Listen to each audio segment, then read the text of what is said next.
So in a couple of weeks, Easter weekend is coming up.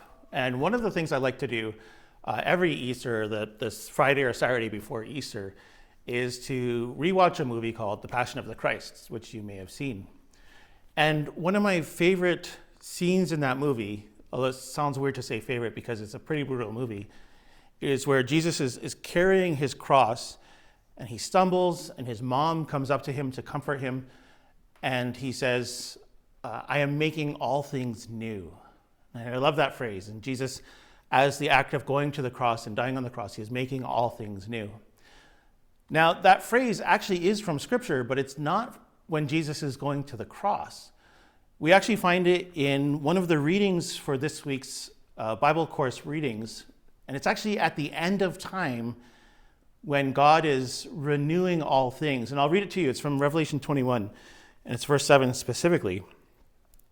The Apostle John is writing, "Then I saw a new heaven and a new earth, for the former heaven and the former earth had passed away, and the sea was no more.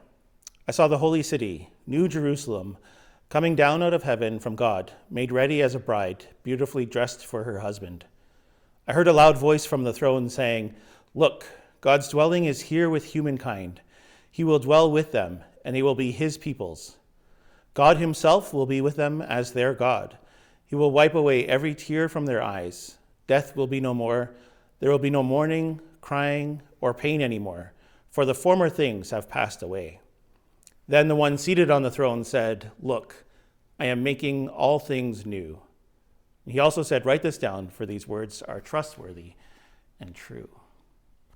As Christians, we look forward, and Easter and Good Friday is a reminder of this, we look forward to the time when God will finally make all things new. He started on the cross through Jesus' work, through Jesus' death and resurrection, and we are called into that work during this time. But at the end of time, when God kind of wraps up all things, he will make all things new. No more crying, no more pain, no more suffering.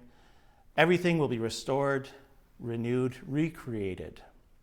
And at that time, God's kingdom will be fully with us on earth, and God's will be fully done.